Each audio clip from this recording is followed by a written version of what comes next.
Bueno, entonces ahora tenemos la nutrición. ¿Qué tipo de nutrición tenemos que emplear a nuestro paciente? ¿Lo debo iniciar, sí o no?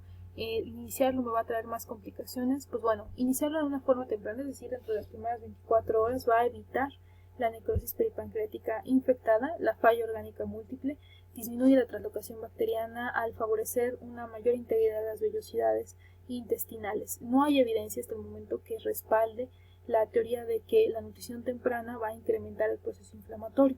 Tenemos tres modalidades. Recordemos que siempre la nutrición tenemos que favorecer aquella que se apegue más a lo fisiológico. Por tanto, la primer tipo de nutrición es aquella nutrición de tipo oral. ¿En qué tipo de pacientes? En aquellos pacientes en los cuales haya ausencia de hilio, haya ausencia de náusea o vómito y haya una adecuada tolerancia a la vía oral, con una disminución paulatina del dolor. Si esto no sucede, si mi paciente vuelve a tener intolerancia a la vía oral o presenta náusea, presenta vómito o no hay una adecuada evacuación, entonces tengo que progresarlo a una dieta de tipo enteral.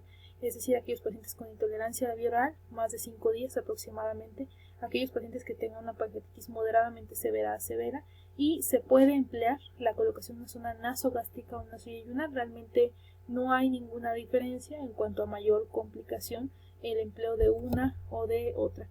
Si mi paciente no tiene o no cumple con estas características, no tolera de una forma adecuada, tiene una evolución estacionaria, incluso tórpida, entonces es momento de virar hacia una vía parenteral, ¿sí? Obviamente este implica mayores complicaciones tanto de retroalimentación como de infecciones en la colocación del sitio de catéter. No hay diferencia en cuanto al tiempo de recurrencia del dolor para las diferentes consistencias y las guías europeas recomiendan la iniciación con fórmulas poliméricas, ya que evitan la estimulación de la secreción de líquidos o de lo que pueda haber de líquidos pancreáticos. Hay que resolver la etiología como otro pilar importante del tratamiento. Aquellos pacientes donde evidenciaste por estudio de imagen que es una causa de etiología litiásica, tenemos que ofrecerle la realización de una CEPRE bajo la condición de coledocolitiasis en presencia también de una coledogitis concomitante. ¿Qué tan pronto se puede hacer? En las primeras 24 horas podemos empezar a hacer podemos empezar a solicitar la realización de este tipo de procedimientos.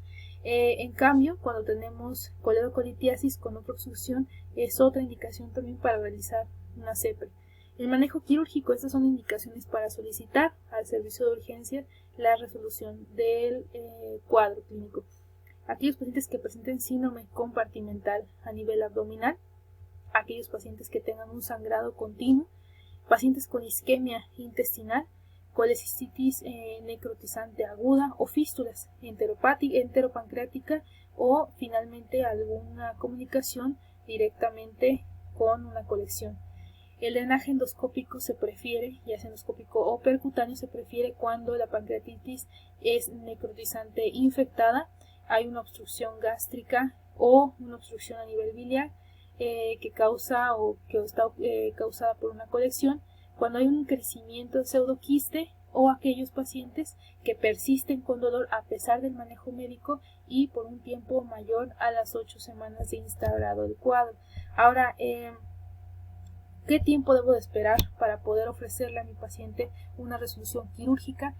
Pues la reducción de la mortalidad se ha visto en aquellos procedimientos que se difieren hasta 4 semanas desde el inicio de los síntomas. Sin embargo, para el caso particular de una colecistectomía, se puede estar realizando en las primeras 48 horas de que el paciente haya tenido una pancreatitis de severidad leve, ¿sí? Severidad leve en las primeras 48 horas, aquellos pacientes que tienen litos.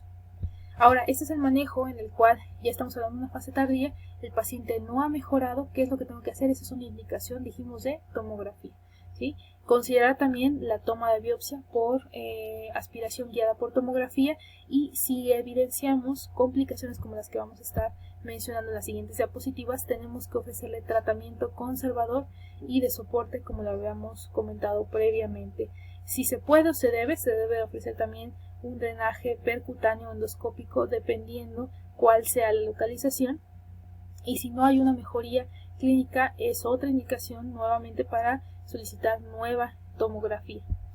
Ahora veamos, las complicaciones pueden ser locales, sistémicas. Sistémicas, lo habíamos dicho, por la participación de enzimas pancreáticas. A nivel pulmonar puede haber atelectasias, derrame pleural, distrés respiratorio agudo. A nivel cardíaco, choque hipovolémico, derrame pericárdico, arritmias. A nivel renal, elevación de azuados, oliguria, lesión renal aguda. A nivel metabólico puede haber hipocalcemia, hiperglicemia, hipertrigliceridemia.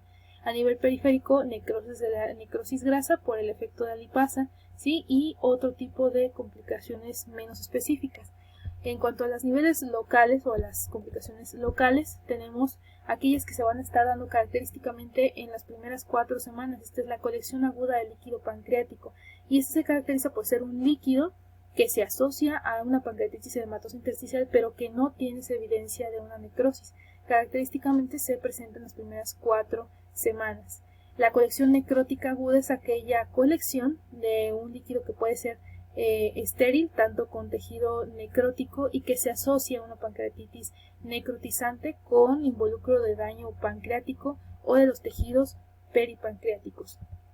El pseudoquiste pancreático, estas son las complicaciones que se pueden dar a partir de las 4 semanas, y el pseudoquiste pancreático es aquella colección encapsulada con una pared inflamatoria definida que se va a estar dando posterior a las 4 semanas y que habitualmente involucra tejidos peripancreáticos que puede o no tener tejido necrótico. La necrosis amurallada, ¿sí? Como se conoce, una colección pancreática madura, igual encapsulada, que involucra obviamente tejidos con necrosis pancreática y peripancreática y que se desarrolla mayor a las 4 semanas. ¿Cuál es la diferencia entre esta y otra?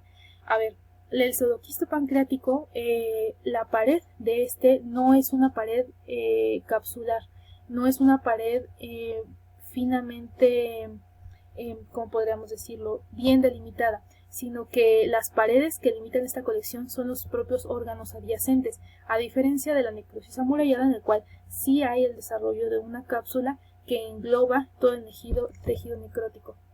Vamos a tocar rápidamente 2 situaciones que son comunes en nuestra práctica y que pueden llegar a enfrentarlos. La pancreatitis por CEPRE se presenta en un 2 a un 4% y las manifestaciones van desde las primeras 24 horas posteriores al evento, teniendo como principal factor de riesgo, pues obviamente la intervención.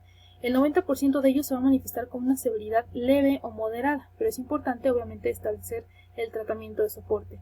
¿Qué pacientes van a tener mayor riesgo? Aquellos pacientes que los sometieron por alguna situación y que no tenían dilatación de la vía biliar o que hicieron algún procedimiento invasivo sobre el esfínter de Oddi, como lo es la manometría o la ampulectomía. ¿Qué intervenciones podemos realizar nosotros para poder disminuir la incidencia de esta pancreatitis? Intervención guiada siempre por guías para evitar lesionar los tejidos adyacentes. La colocación de stent, entre menor sea el stent, menor es la incidencia de la pancreatitis posterior a CEPRE, sobre todo en aquellos pacientes donde vamos a estar manipulando nuevamente el esfínter de Oddi, y se ha comprobado que los AINES por vía rectal van a disminuir el proceso inflamatorio. Las opciones pueden ser diclofenaco, indometacina, antes o posterior al procedimiento en una dosis de 100 miligramos. ¿Sí? Ahora, la aplicación de una de estas intervenciones no contraindica la aplicación de las 2 previas. Esta es una tabla en la cual se muestra una incidencia acumulada en aquellos pacientes que tienen datos o factores de riesgo contra aquellos que no tuvieron. Vean ustedes que los factores de riesgo ya bien definidos, aquellos pacientes que tienen alguna disfunción en el esfínter de Oddi van a tener una mayor incidencia de pancreatitis por CEPRE. Aquellos pacientes que ya tuvieron un evento de pancreatitis pueden también desarrollar un evento de esta magnitud, y estos son los criterios de Cotton, en los cuales llegan a clasificar la pancreatitis como moderada, severa e incluso leve. ¿Sí? Recordemos que este grupo es el que abarca el 90% de este tipo de situaciones. Ahora, la pancreatitis por hipertrigliceridemia. Esta se va a estar desarrollando en aquellos pacientes que tienen unos niveles superiores a 2000 miligramos sobre decilitro. Estos pacientes son los pacientes que tienen hipertrigliceridemia presentan riesgos de 1.5, pero vean ustedes, en cuanto los niveles son más de 1000 miligramos, el riesgo se incrementa a 20.2%, de 1.5 a 20.2%. Habitualmente, en las pancreatitis agudas de cualquier etiología podemos esperar elevaciones leves a moderadas, no rebasan los 885 miligramos. Ojo cuando tengamos niveles superiores. No es una indicación, más bien no es algo definitivo, pero sí podemos llegar a tener o el riesgo se va a incrementar. Aquellos pacientes con una dislipidemia tipo 1, 4 y sobre todo las 5 son aquellos pacientes que tienen mayor riesgo a desarrollar una pancreatitis por hipertrigliceridemia, y generalmente hay otros factores que concomitantemente pueden estar predisponiendo a esto, como la ingesta excesiva de grasas, de hidratos de carbono, alcohol o, como ya vimos en las primeras diapositivas, fármacos. Estas son patologías que van a estar produciendo hipertrigliceridemia y que, bueno, es importante tomarlas en cuenta porque gran parte de nuestros pacientes van a presentar obesidad, diabetes, hipotiroidismo, síndromes nefróticos, etc. La fisiopatología no se tiene bien esclarecida, sin embargo hay dos teorías: que la lipasa pancreática en un contexto de un plasma con exceso de triglicéridos favorece la acumulación de estos en el tejido pancreático y que estos favorecen la liberación de especies reactivas de oxígeno con un daño a nivel acinar y vascular. Otra de las teorías es que la hiperviscosidad generada por la hipertrigliceridemia va a producir mayor lesión a nivel vascular e isquemia. El cuadro clínico realmente no tiene ningún cambio con respecto a los de la etiología litiásica ni alcohólica, pero generalmente en la exploración podemos llegar a encontrar estos hallazgos: jantomas, jantelasmas, lipemias retinales, que es la acumulación de lípidos a nivel retinal, y la hepatosplenomegalia. El tratamiento se enfoca en tratamiento agudo y tratamiento hipolipemiante. El tratamiento agudo va a ser el tratamiento soporte, que ya lo vimos, y se va a también estar enfocando en el uso de plasmaféresis. Estas reducen en una forma rápida la concentración de lípidos y realmente la mayoría de los pacientes requieren una sesión. Tenemos mayores eventos favorables si iniciamos de una forma temprana en las primeras 48 horas. Otro de los pilares en el tratamiento de la hipertrigliceridemia es la insulina, ya que potencia la activación de la lipoproteína lipasa, ¿sí? Y este efecto se va a estar dando aproximadamente de 3 a 4 días. 3 a 4 días, no es bastante rápido. Aumenta también la expresión genética de esta lipoproteína lipasa, la cual va a estar degradando los ácidos grasos y disminuye de esa forma los triglicéridos. Puede aplicarse vía subcutánea o intravenosa en pacientes diabéticos y no diabéticos. Esta es la vía de administración, conjuntamente con dextrosa al 5%, para cuidarla a aquellos pacientes que puedan desarrollar hipoglucemia de 0.1 a 0.3 unidades kilogramo hora, manteniendo una glucemia de 150 a 200 miligramos.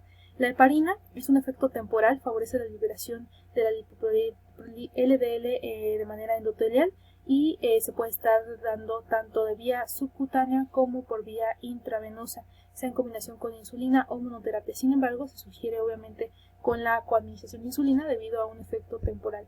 El tratamiento hipolipemiante, ¿cuándo lo vamos a estar iniciando? ¿En qué pacientes? En aquellos pacientes que toleren adecuadamente la vía oral, aquellos pacientes con una meta de triglicéridos menos de 500 miligramos sobre decilitro, y de primera instancia se recomienda el empleo de los fibratos. Este es un algoritmo diagnóstico y también de tratamiento que podemos estar empleando en aquellos pacientes que mostremos datos sugestivos de una etiología por hipertrigliceridemia. Básicamente es lo que ya hemos estado revisando en las exposiciones anteriores. Cierro finalmente con esta otra diapositiva que engloba todo lo que tenemos que cuidar en el paciente con una pancreatitis aguda. Tenemos que dar un tratamiento inicial bastante breve en cuanto tengamos la sintomatología en las primeras 24 horas, reanimación, analgesia y obviamente identificar la etiología. Evitar la sobrehidratación, el manejo médico en cuanto hayamos identificado qué es lo que lo está ocasionando, y manejo antibiótico si es que nosotros evitamos o más bien identificamos infección. En aquellos pacientes que desencadenen complicaciones, cuando estos sean de causa litiásica, podemos emplear la CEPRE en las primeras 24 horas y tenemos que preferir o se prefieren los abordajes mínimamente invasivos por un menor impacto en la mortalidad, sobre todo cuando tenemos compresión extrínseca ocasionada por las colecciones. Hasta aquí ha sido el tema de pancreatitis. Si tienen alguna duda pueden acercarse con cualquiera de los coordinadores. Espero que les sea bastante útil esta revisión y pues bueno, muchas gracias.